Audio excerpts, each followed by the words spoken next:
السلام علیکم ورحمۃ اللہ وبرکاتہ۔ آل انڈیا مسلم پرسنل لا بورڈ کے سوشل میڈیا ڈیسک میں آپ حضرات کا خیر مقدم ہے۔ آج ہمارے ساتھ ہندوستان نہیں بلکہ عالمی شہرت یافتہ شخصیت، نامور فقیہ، متعدد فقہی کتابوں کے مصنف، شریعت اسلامی پر گہری نظر رکھنے والے، نیز ملت اسلامیہ ہندیہ کا متحدہ پلیٹ فارم آل انڈیا مسلم پرسنل لا بورڈ کے ترجمان اور سیکریٹری حضرت مولانا مفتی خالد سیف اللہ رحمانی صاحب دامت برکاتہم موجود ہیں۔ آئیے ہم حضرت سے چند اہم مسائل پر گفتگو کرتے ہیں۔ حضرت، ہمارا جو سب سے پہلا سوال ہے وہ یہ ہے کہ آل انڈیا مسلم پرسنل لا بورڈ میں ایک شعبہ ہے، شعبہ تفہیم شریعت۔ اس کا مقصد کیا ہے اور اس کا طریقہ کیا ہے؟ اس کا اگر اجمالی تفصیل ہو جائے تو بہت عمدہ ہوتا۔ بحیثیت مسلمان ہم سب کا اس بات پر یقین ہے کہ اللہ نے ہم لوگوں کے لیے جو شریعت بھیجی ہے اسی میں اللہ نے ہماری آخرت کی کامیابی بھی رکھی ہے اور ہماری دنیا کی کامیابی بھی اسی میں مضمر ہے۔ لیکن بعض دفعہ نفسانیت کے غلبے کی وجہ سے اور بعض دفعہ غلط فہمی اور ناسمجھی کی وجہ سے لوگوں کو شریعت کے بعض احکام پر اشکال ہوتا ہے۔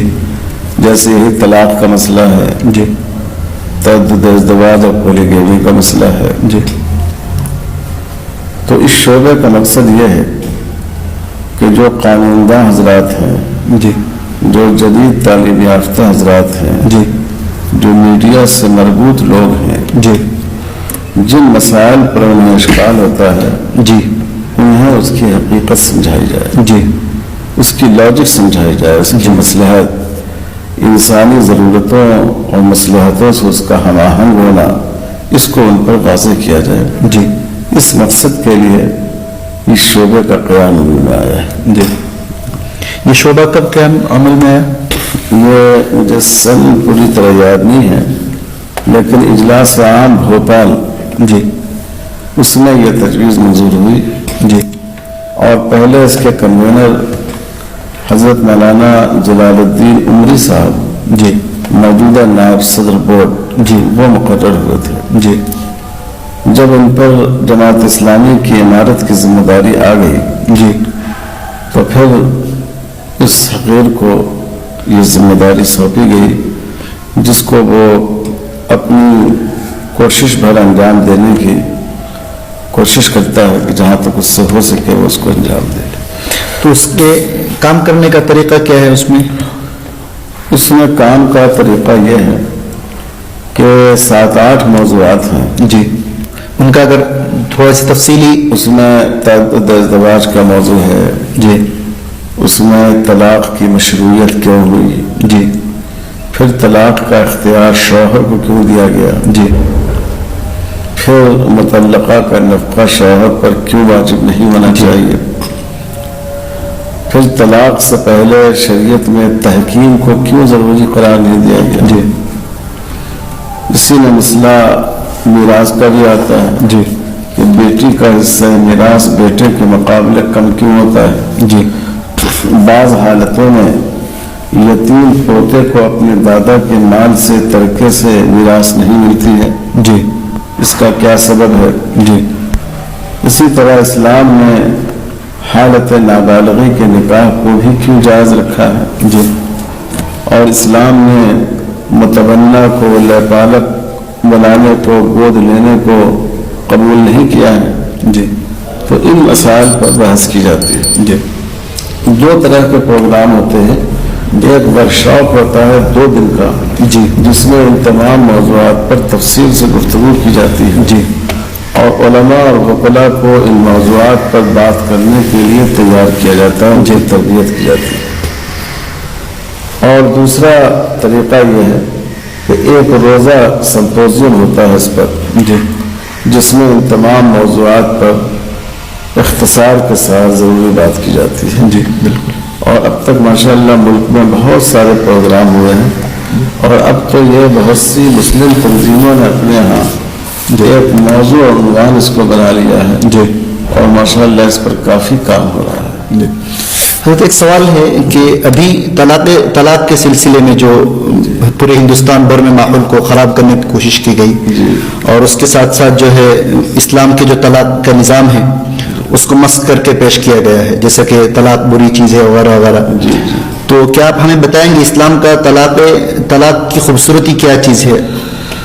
دیکھیے طلاق کی مصلحت یہ ہے کہ اگر کوئی گھر ایسا ہو جس میں آنے کا راستہ ہو جی اور باہر نکلنے کا راستہ نہ ہو جی تو کتنا بھی خوبصورت اور آرام دہ اور سجا ہوا مکان ہو لیکن آدمی اس سے گھبرا جائے گا، اس مکان جائے گا، رہنے کو بالکل قبول نہیں کرے گا. جی تو نکاح کی جو عمارت بنائی جاتی ہے جی بعض دفعہ مزاجوں کے فرق کی وجہ سے، تفاوت کی وجہ سے، جی کسی اور سبب کی وجہ سے جی شوہر اور بیوی کے درمیان اتنی دوری پیدا ہو جاتی ہے جی کہ اب ان کا ایک دوسرے کے ساتھ رہنا مشکل ہو جاتا ہے. جی تو اگر آپ ان کے لیے باہر نکلنے کا جی قانونی دروازہ باقی نہیں رکھیں گے جی بالکل تو ہوگا یہ کہ وہ غیر قانونی دروازہ اختیار کریں گے. بالکل اگر آپ کے گھر میں ڈور نہ ہو تو لوگ دیواریں توڑ کے باہر نکلیں گے. جی تو اس میں ہوگا یہ کہ عورتوں پر الزام لگا کر اور کتنے واقعات عورتوں کے قتل کے پیش آتے ہیں، اس طرح کے ناخوشگوار واقعات کی کثرت ہو جائے گی، واقعات پیش آنے لگیں گے. اس لیے اسلام کی نظر میں طلاق ایک بہت ہی ناپسندیدہ چیز ہے. جی لیکن اس سے زیادہ ناپسندیدہ اور ناخوشگوار چیزوں کو روکنے کے لیے شریعت میں طلاق کی گنجائش رکھی گئی ہے اور اس سے بہت بڑی سہولت ہوتی ہے. ہمارے جو برادران وطن ہیں ان کے ہاں اگر میاں بیوی راضی بھی ہو تب بھی سال لگ جاتے ہیں علیحدہ ہونے میں. جی کیس وغیرہ کے سلسلے میں کافی اور اگر بہت دشواری ہوتی ہے 10 سال بھی لگ جاتا ہے. جی بالکل دونوں فریق راضی ہوں تب بھی 4 سال 5 سال لگ جاتا ہے. جی تو اس میں یہ سہولت ہے کہ جب دونوں نے محسوس کر لیا کہ اب ہمیں رشتہ ختم، ہم ایک ساتھ نہیں رہ سکتے جی اور غور فکر کر لیا تو ایک ساتھ بیٹھے طلاق واقع ہو جاتی ہے. جی اور عام حالات میں طلاق باندھ دی جاتی ہے. اگر دوبارہ پھر کبھی چاہیں تو پھر رشتے نکاح میں ٹوٹ سکتے ہیں. تو اس لیے طلاق ایک بہت بڑی رحمت ہے سماج کے لیے.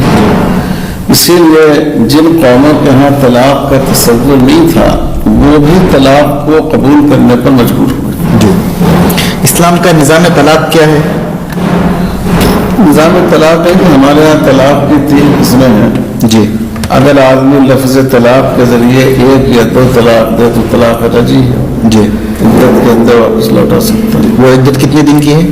وہ عدت جوان عورتوں کی 3 حیض ہوتی ہے جی اور معمر عورتوں کی 3 مہینہ ہوتی ہے. جی اور اگر اس نے طلاق بائن دے دی 1 جی تو نکاح ختم ہو جائے گا. شوہر اپنے طور پر نہیں لوٹا سکتا جی لیکن اگر دونوں راضی ہو جائے تو دوبارہ نکاح کر سکتے ہیں. جی حضرت ہمارا سوال یہ ہے کہ اسلام نے عورتوں کو طلاق کی اجازت کیوں نہیں دی، مردوں کو ہی کیوں دیا؟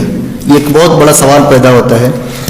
دیکھیے عورت کو تو کسی مذہب اور کسی قانون نے طلاق کی اجازت نہیں دی. جی جو لوگ اسلام کے قانون طلاق پر اعتراض کرتے ہیں جی انہوں نے بھی عورت کو حق طلاق نہیں دیا. جی کیونکہ دیکھیے اس کی ایک وجہ ہے.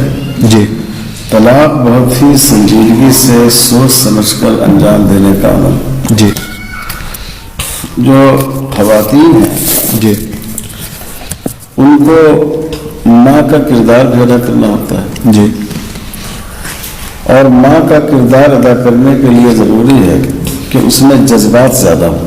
جی اور دن رات اس کا مشاہدہ ہوتا رہتا ہے. جی ایک بچہ وقت پر نہیں آیا جی تو باپ سے زیادہ ماں بے چینی رہتی. جی بالکل. اور میاں بیوی دونوں سو رہے ہیں، چھوٹا بچہ ہے جی اور اس نے رونا شروع کیا، پیشاب کر دیا، جی لیٹرن کر دیا، جی تو باپ تو کروٹ بدل کر دوسری طرف رخ کر کے سو جاتا ہے، جی لیکن ماں کی ممتا بے چین ہو جاتی، جی چاہے بیمار ہو، اس کی نیند نہیں ہو، اسی حالت میں اٹھتی ہے، بچے کو لے کر جاتی ہے، اس کو صفائی ستھرائی اس کی کرتی ہے، پھر اس کے بعد اس کو دودھ پلاتی ہے، یہ اس کے جذبات کی وجہ سے۔ جی تو جہاں جذبات کی فراوانی ہوتی ہے جی وہاں قوت فیصلہ آدمی کی کم ہو جاتی ہے۔ جی آپ غصے کی حالت میں ہوں، جذباتی کیفیت ہوتی ہے، آپ اس وقت صحیح فیصلہ نہیں کر سکتے۔ جی آپ کسی واقعے سے بہت زیادہ مغموم ہوں، متاثر ہوں، جی آپ اس وقت آپ فیصلہ نہیں کر سکتے۔ جی تو چونکہ عورت میں جذبات زیادہ ہوتے ہیں جی اور جو جذباتی کیفیت ہوتی ہے جی اس میں آدمی کی قوت فیصلہ متاثر ہو جاتی ہے، جی اس لیے شریعت نے عورت کو طلاق کا حق نہیں دیا، جی لیکن اس کے متبادل کے طور پر اس کے لیے خلا کی گنجائش رکھی، جی اس کے لیے اگر مرد کی طرف سے زیادتی ہوتی ہو تو فسخ نکاح کی گنجائش رکھی، اس کے لیے یہ گنجائش رکھی کہ وہ اپنے شوہر سے مطالبہ کر کے حق طلاق اپنے لیے حاصل کر لے، جی تفویض طلاق کرا لے، جی یہ اس کا متبادل شریعت نے عورت کے لیے رکھا ہے۔ جی ایک سوال ہوتا ہے حضرت کہ طلاق میں جیسا کہ آپ نے کہا کہ طلاق میں واپس لوٹا سکتا ہے، وہ یہ مدت کب تک ہے، کب تک لوٹا سکتا ہے مرد اپنی عورت کو طلاق؟ 3 حیض تک نہیں مطلب کتنے طلاق تک؟ طلاق تو 3 ہی ہے۔ اچھا جی، 1 اور 2 طلاق کے بعد جی یا طلاق بائن کے بعد جی دوبارہ میاں بیوی میں رشتہ نکاح قائم ہو سکتا ہے۔ جی صرف ایک صورت ہے، جب شوہر نے 3 طلاق بیوی کو دے دیا ہو جی تو اب اس کا نکاح مکمل طور پر ختم ہو جاتا ہے، جی اب ان دونوں کا دوبارہ نکاح نہیں ہو سکتا۔ جی یہ ایک اتفاقی صورت ہے کہ اس عورت کا کسی دوسرے مرد سے نکاح ہوا، اس سے بھی تعلقات نبھ نہیں سکے جی اور پھر اس نے بھی طلاق دے دی یا اس کی موت ہو گئی، پھر دونوں کا خیال ہوا کہ دوبارہ نکاح کر لیں، یہ کوئی منصوبہ بند عمل نہیں ہے، ایک اتفاقی بات ہے۔ تو 3 طلاق ہی کی ایک صورت ایسی ہے کہ جس میں دوبارہ میاں بیوی کا نکاح نہیں ہو سکتا، ایک استثنائی عمل کے بغیر، جی یعنی جس کو حلالہ کہیں گے۔ حلالہ کہتے ہیں۔ تو یہ حلالہ کا جو حلالہ کے جو ماحول بتایا جاتا ہے کہ حلالہ گندی چیز ہے، یہ ہے، تو یہی بتانا چاہ رہے ہیں؟ یہ بالکل غلط پروپیگنڈا ہے۔ تو آپ بتائیں گے حلالہ کا اصل طریقہ کیا ہے اور حلالہ کس کو کہتے میں ہیں؟ وہی بتا رہا ہوں کہ اسلام میں حلال نکاح حلالہ کے نام سے کوئی نکاح نہیں، نکاح حلالہ کے نام سے کوئی نکاح نہیں نکاح ہے۔ نہیں، جی یہ ایک اتفاقی عمل ہے۔ جی جیسا کہ میں نے ذکر کیا کہ 3 طلاق کے بعد کسی دوسرے سے عورت نے نکاح کیا، اس سے بھی نکاح نہیں ہو سکا، جی اس سے بھی طلاق ہو گئی، جی پھر پہلے شوہر سے رغبت ہوئی دونوں کی، دونوں نے نکاح کر لیا، جی یہ ایک اتفاقی عمل ہے، جی اس کا یہ کوئی منصوبہ بند عمل نہیں ہے۔ جی اس لیے جو تصویر میڈیا میں حلالے کی کھینچی جاتی ہے وہ بالکل غلط ہے۔ جی ایک سوال ہوتا ہے حضرت کہ ابھی سپریم کورٹ میں سبری مالا مندر کے کیس سامنے آیا، جی جس میں یہ مقدمہ ہوا کہ عورتوں کو مسجد میں آنے سے کیوں روکا جاتا ہے، بالخصوص سنی مساجد میں۔ اسی طرح ان کو مسجد میں داخلے کی اجازت کیوں نہیں دی، نماز پڑھنے کی اجازت کیوں نہیں دیا جا رہا ہے۔ سوال یہ ہے کہ اسلام میں عورتوں کا خاص طور پر سنی مساجد میں داخل کیوں ممنوع ہے، اور اگر وہ آئیں گی تو کیا نقصان ہے؟ دیکھیے یہ بالکل غلط ہے۔ جی جیسے آپ نے حوالہ دیا اس مندر میں عورتوں کے آنے کی ممانعت ہے، جی کسی مسجد میں مسلمان عورت کے آنے کو منع نہیں کیا گیا ہے۔ جی دنیا میں سب سے 3 مسجدیں سب سے مقدس مسجدیں ہیں مسلمانوں کی، جی مکہ مکرمہ میں مسجد حرام، جی مدینہ منورہ میں مسجد نبوی، جی اور بیت المقدس میں مسجد اقصی۔ جی تینوں جگہ خواتین نماز پڑھتی ہیں، جی اور آپ تصویریں بھی دیکھتے ہوں گے ان کے حلقے خواتین کے بنے ہوئے اس میں نماز ادا کرتی ہیں۔ جی بالکل۔ تو مردوں پر تو مسجد میں آ کر فرض نمازوں کو پڑھنا واجب ہے، ضروری ہے۔ ضروری ہے۔ جی عورت کو چھوڑ دی گئی ہے، رعایت دی گئی ہے، جی کیونکہ ان کے ساتھ گھریلو مسائل ہوتے ہیں، بچوں کی دیکھ ریکھ ہوتی ہے، جی تو ان کو یہ رعایت دی گئی کہ آپ چاہیں تو اپنے گھر میں نماز پڑھ لیجیے. جی کوئی ان کو ایسا نہیں کہ ان کے آنے سے مسجد دھلائی جائے گی اور ان کو مار کو بھگا دیا جائے گا، ایسا نہیں ہے. اور ایسی جگہ جہاں عورتوں کے آنے سے ان کی عزت و آبرو کے لیے خطرہ ہو، جی اختلاط کا ماحول پیدا ہو جائے، اچھے لوگ وہاں پر نہیں رہتے ہوں، جی تو وہاں ان کو آنے سے احتیاط کرنی چاہیے. اب آپ دیکھیے کہ جو بہت سی مذہبی مقدس جگہیں ہیں وہاں آپ واقعات سنیں گے کہ کتنے واقع عورتوں کی آبروریزی کے پیش آتے ہیں. بالکل. ہمارے برادران وطن کے جو بہت سے مذہبی میلے ہوتے ہیں، جی جی بہت سی ناخوشگوار باتیں، بہت سے مسلمانوں میں بہت سی درگاہوں پر جہاں مرد عورتیں دونوں جاتے ہیں بہت سے واقعات ناخوشگوار پیش آتے ہیں. جی تو عورت کی سیکورٹی کے لیے ان کو اجازت دی گئی ہے کہ وہ گھر میں پڑھیں. جی ایسا نہیں ہے کہ کوئی اسلام میں ان کے اوپر اگر وہ آ جائے تو ان کو دھکا دے کر باہر کر دیا جائے، ایسی کوئی بات نہیں.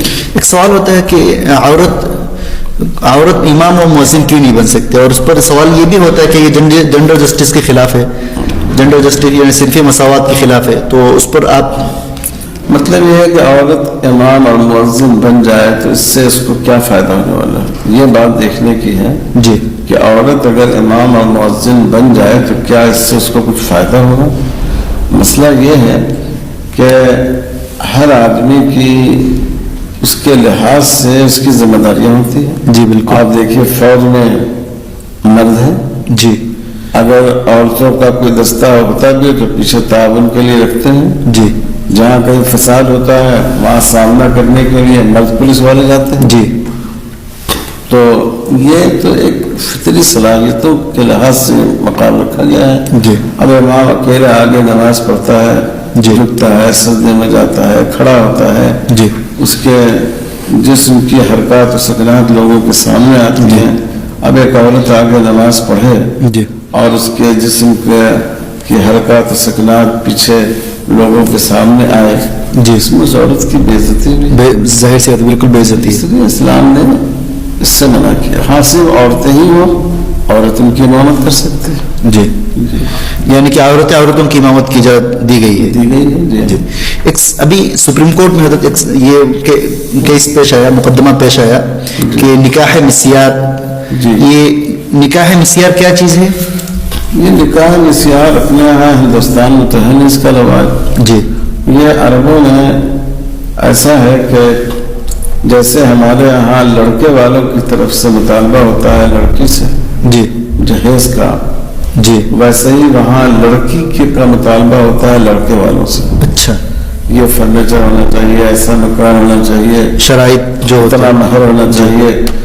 تو اس کا نتیجہ یہ ہے کہ اس کی وجہ سے کافی عمر ہو جاتی ہے، شادی نہیں ہو پاتی ہے. جی تو وہاں ایک شکل یہ نکاح مسیار کی بعض لوگوں نے اختیار کیا ہے جی کہ اس میں باضابطہ نکاح ہی ہوتا ہے، جاب قبول ہوتا ہے. جی لیکن اس کا اعلان نہیں کرتے ہیں لوگ. جی اور پہلے سے یہ شرط ہوتی ہے، آپس میں طے ہوتی ہے جی کہ نکاح تو ہم کریں گے جی لیکن نفقے کی ذمہ داری ہم پر نہیں ہوگی. یعنی نفقے کی ذمہ داری مردوں پر نہیں ہے. مرد پر نہیں، شوہر پر نہیں ہوگی. جی تو اس معاہدے کے ساتھ نکاح ہوتا ہے. جی باقی سارے احکام وسیع ہوتے ہیں جیسے نکاح جی ہیں، اور وہ نفقے کے مسئلے میں بھی عورت کی رضامندی سے ہی ہوتا ہے. جی اس میں شوہر کو یہ فائدہ ہوتا ہے کہ بعض لوگ دوسرے نکاح کی ضرورت محسوس کرتے ہیں، جی ان کے پاس اتنا پیسہ نہیں ہوتا ہے، جی ان کا نکاح ہو جاتا ہے. بالکل. اور جو معمر عورتیں ہیں بہت سی، یا بیوہ مطلقہ عورتیں ہیں جی جو ازدواجی زندگی گزارنا چاہتی ہیں، ان کے لیے شوہر حلال طریقے پر میسر آ جاتا ہے. بالکل. لیکن اگر کوئی آدمی ایسے شرط کے ساتھ نکاح کرے جی تو امام ابو حنیفہ رحمۃ اللہ علیہ کے نزدیک نکاح تو ہو جائے گا لیکن نفقہ بیوی کا باقی رہے گا، دینا پڑے گا اگر بیوی مطالبہ کرے. جی اگر وہ آئندہ کہے کہ صاحب اب مجھے نفقہ چاہیے، میں نے اس وقت معاف کیا تھا، اب نفقہ چاہیے، جی تو جب سے وہ مطالبہ کر رہی ہے اس وقت سے نفقہ دینا پڑے گا. بالکل. تو یعنی کہ نکاح مسیار کا ہندوستان میں یہ جو سپریم کورٹ میں جو لایا گیا ہے یہ ایک بے فائدہ ہے. بالکل بے فائدہ ہے. ہندوستان میں اس کا وہ رواج بھی نہیں، کسی کام کا نہیں ہے. اس کو چیلنج کرنا بالکل ہی جی بے فائدہ. کورٹ نے اس پر کوئی رولنگ بھی نہیں دی ہے. جی اور دیکھا جائے اصل میں بہت سی چیزیں سماجی حالات کے تحت ہوتی ہیں. جی. عرب میں جو سماجی حالات ہیں وہاں اس سے بہت سے مسئلے حل ہوتے ہیں. جی. عورتوں کی عمر 40 سال ہو گئی, میری شادی نہیں ہوئی. جی. تو ایسے لوگوں کے لیے ایک جائز تعلق کا کی صورت پیش کر دیا گیا. ایک سوال ہے حضرت کہ مسلم پرسنل لا بورڈ جو ہے ہندوستانی آئین کے مطابق یہ قانون سے منظور شدہ نہیں ہے. تو اگر اس کے جو دفعہ ہے اس کو اگر ہندوستانی قانون کے ساتھ اگر ایڈ کر اس کو منظور کرا لیا جائے تو اس میں کیا نقصان ہے؟ یہ دیکھیے اصل میں مسلم پرسنل لا تو دستوری اعتبار سے منظور ہے. جی. شریعت اپلیکیشن ایکٹ 1937 میں جی یہ بات مانی گئی ہے کہ کسی کے دونوں فریق اگر مسلمان ہوں جی تو ان پر شریعت کے قوانین نافذ ہوں گے. جی. اور اس میں یہ نکاح طلاق وغیرہ سب شامل ہے. یہ جو دفعوار قانون کا مسودہ مرتب کر کے جس کو منظور نہیں کرایا گیا ہے, جی اس کی وجہ یہ ہے کہ پارلیمنٹ جب کسی قانون کو مرتب کرتی ہے جی اور اس کو پاس کرتی ہے تو جی اس میں اس کو تبدیلی کا حق بھی ہوتا ہے. بالکل. تو آج وہ آپ کے قانون کو پاس کر دے گی جی اور کل کہے گی کہ اس میں فلاں دفعات میں تبدیلی کی جاتی ہے. جی. تو اس لیے اس بات کو بورڈ نے پسند نہیں کیا کافی غور و خوض کے بعد. جی. اور جو بات پہلے سے موجود ہے جی شریعت اپلیکیشن ایکٹ میں جی کہ جتنے بھی خاندانی مسائل ہوں گے جی ان میں قانون شریعت ہی مسلمانوں پر نافذ ہوگا. جی. اگر اس کیس میں دونوں فریق مسلمان ہوں اس کو زیادہ بہتر سمجھا گیا. جی. البتہ بورڈ ایک مجموعہ قوانین اس نے مرتب کیا ہے جی اور اس پر نظر ثانی کا کام بھی ماشاءاللہ مکمل ہو گیا ہے. جی. اس میں دفعوار مسلم پرسنل لا کے ذیل میں آنے والے تمام قوانین بیان کیے گئے ہیں. جی. اور اس سے انشاءاللہ یہ ایک ریفرنس بک کا کام کرے گی. جی. عدالتوں کو اس سے فائدہ ہوگا. ایک سوال ہے حضرت کہ جیسا کہ آپ نے شروع میں ذکر کیے کہ بعض وقت جو ہے پوتا جو ہے دادا کے میراث سے خالی ہوتا ہے, دادا کے میراث میں اس کا کوئی حصہ نہیں ہوتا ہے. تو کیا یہ شریعت مطلب کہیں اس پوتے پر ظلم تو نہیں ہے؟ دیکھیے 27 صورتیں ہیں, 26 صورتوں میں جی پوتے کو میراث ملتی ہے. جی. ایک صورت ہے جس میں پوتے کو میراث نہیں ملتی. جی. چچا کی موجودگی میں, کیونکہ شریعت میں ایک اصول ہے جی کہ قریب ترین رشتہ دار کی موجودگی میں دور کا رشتہ دار محروم ہو جائے گا. جی. تو جب ملنے والے کے بیٹے موجود ہیں تو ظاہر ہے کہ پوتے کے مقابلے میں وہ زیادہ قریب, جی اس لیے وہ میراث کے مستحق ہوں گے. جی. اور اس کا متبادل شریعت میں موجود ہے کہ دادا وصیت کر سکتا ہے اپنے پوتے کے لیے 1/3 تک کر سکتا ہے. 1/3 تک. جی. ہو سکتا ہے کہ اس کا حصہ کم رہا ہو جی. اور اس وصیت کی وجہ سے اس کو زیادہ حصہ مل جائے. جی. اسی طرح دادا ہبہ کر سکتا ہے اپنے پوتے کو اپنی زندگی ہبہ مطلب گفٹ دے سکتا گفٹ دے سکتے ہیں. جی. چاہے جتنا اس کے باپ کو حصہ ملتا ہے اس سے زیادہ اپنے پوتے کو دے دے. جی. تو اس کا متبادل موجود ہے. جی. پھر اس کی کفالت کی ذمہ داری دادا پر ہے. جی. اکثر ایسا ہوتا ہے کہ جب بیٹے کا انتقال ہوتا ہے جی. تو پوتے کی طرف دادا کی توجہ بڑھ جاتی ہے. جی. تو وہ اپنے چچاؤں سے زیادہ بہتر حالت میں ہوتا ہے, بالکل, کیونکہ چچاؤں کو تو تعلیم نہیں دلائے گی جی, لیکن پوتے کو تعلیم دلائی جاتی ہے, جی, اس کو اچھی جاب مل جاتی ہے, جی. تو اس لیے اس میں کوئی ناانصافی نہیں ہے. جی. ابھی ایک لے پالک کا جو مسئلہ ہے, لے پالک کا مسئلہ ایسا ہے کہ ایک بچہ ہے جس کو بچپن سے لے کر پالا پوسا بڑا کیا, اب وہ بڑا ہونے کے بعد کہاں جائے گا, اس کا کوئی حصہ نہیں, شریعت میں کچھ نہیں, تو اس کے دیکھیے اصل میں بچے کو پال کر بڑا کرنے میں کوئی حرج نہیں ہے, شریعت نے اس سے منع نہیں کیا. جی. لیکن حصہ جو شریعت میں ہے وہ بیٹے کا ہے. جی. اور بیٹے کا رشتہ زبان کے بول سے قائم نہیں ہوتا. جی بالکل. تو اس لیے اس میں سے اس کو ترکے میں سے حصہ دینا جی دوسرے مستحقین کے ساتھ ناانصافی کی بات ہے. بالکل. یعنی آپ کو پالا بھی اور آپ کی وجہ سے دوسرے جو حقدار تھے جی ان کا حق کم ہو گیا یا اس سے حق سے متاثر ہو گیا. جی. تو یہ بالکل غیر فطری بات ہے. جی. کیونکہ میاں بیوی کا رشتہ زبان کے بول سے قائم ہوتا ہے. جی. والدین اولاد کا رشتہ زبان کے بول سے قائم نہیں ہوتا ہے. جی.